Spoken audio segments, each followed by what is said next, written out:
Hello there, and welcome to Reach for Power, where we take a closer look at the power itself and the strategies to build it. I am your host, Monika Kruk, and in this episode, we will focus on social media.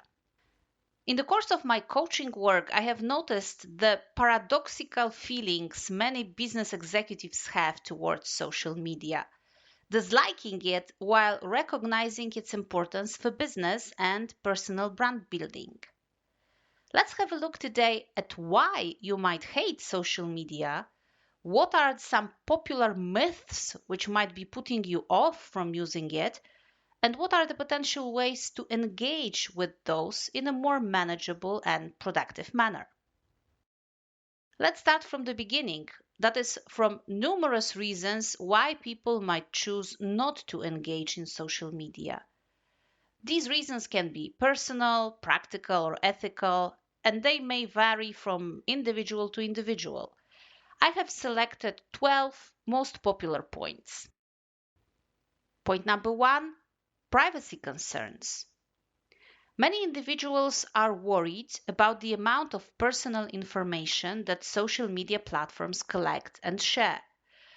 They might be uncomfortable with the idea of their data being used for targeted advertising or potentially falling into the wrong hands. Point number 2, time management. Social media can be highly addictive and time-consuming. Some people choose to avoid it in order to prioritize other activities like work, hobbies, or spending time with loved ones. Point 3, mental health. Research has shown that excessive use of social media can contribute to feelings of anxiety, depression, and loneliness. Some individuals opt out of them to protect their mental health and avoid negative emotions associated with comparison and validation seeking. Point 4, so-called FOMO, fear of missing out. Ironically, the fear of missing out on social events or experiences can be a reason people avoid social media. Constant exposure to the exciting activities of others can lead to feeling of inadequacy. Point number 5, online conflict. Engaging in discussions on social media can sometimes lead to conflicts and disagreements. Some people prefer to avoid potential confrontations and heated debates by straying away from these platforms altogether. Point 6, authenticity. Some individuals feel that social media promote a curated version of people's lives, often leaving out the less glamorous or challenging aspects. This can lead to a perception of inauthenticity, making some people choose to avoid such platforms altogether. Point 7, distraction from real life. Social media can easily become a distraction from real-life interactions and responsibilities. People might choose to minimize their usage to focus more on in-person relationships and tasks. Point 8, cyberbullying and harassment. Online platforms can be breeding grounds for cyberbullying, hate speech, and harassment. Some individuals avoid them to escape these negative experiences. Point number 9, disinformation and fake news. The spread of false information on these platforms can lead to confusion and misinformation. Some individuals choose to disconnect to avoid falling victim to such misinformation. Point number 10, comparative culture. Constant comparison with others on social media can lead to low self-esteem. People might choose to step away from the platforms to focus on their real-life accomplishments and relationships. Point 11, physical health. Excessive screen time, especially before bedtime, can disrupt sleep patterns and negatively impact physical health. Some people opt out to promote better sleep hygiene and better overall fitness levels. Last but definitely not least, personal values and beliefs.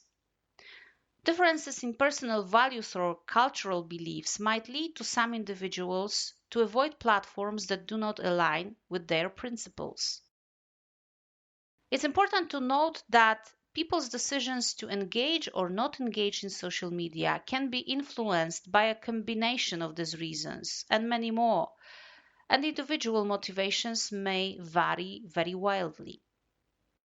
Apart from the elements mentioned above, there are also several myths out there in the air which might serve as demotivators to engage and use social media.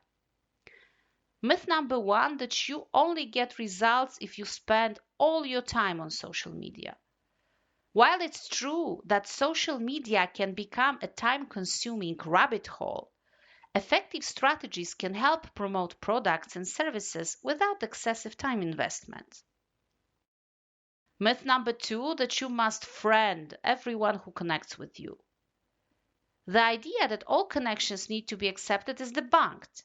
Selectivity in connections is crucial, as not every connection will align with your business goals, or with some people you might simply not want to be affiliated with. So it's absolutely okay not to accept some of the invitations that come your way. Myth number three, you have to share your personal life. This misconception that personal details must be shared extensively is actually long gone. It is key that individuals have control over how much personal information they wish to disclose, and that a balance can be struck between personal and business-related content. Myth number four, that you have to respond to every comment or message within seconds. Guess what? Automated responses and delegation can help manage interactions while maintaining a reasonable response time. In terms of some elements to keep in mind when you make a choice whether to connect with social media would be as follows. Point number one, presence. We need to remember that potential customers often research products and brands through these media channels. That includes potential future employers. Building a relationship and showcasing shared values with the audience can lead to increased support for the business or for you as a recruitment candidate. Secondly, quality versus quantity. In my opinion, the focus here should shift from generating a high volume of content to producing more high quality, valuable one that resonates well with your target audience. Prioritizing quality over quantity leads to more meaningful engagement. And more platforms, such as LinkedIn, for example, started to proactively employ this approach in their algorithms. And third element, consistency. It is key in terms of timing, content, and tone. Maintaining a regular posting schedule, aligning content with the brand theme or your personal branding, and using a consistent brand voice can enhance recognition and engagement. After looking at these myths and certain general principles of engagement, let me offer some ideas how to effectively utilize social media without spending excessive time on them. So, one, focus on the platform.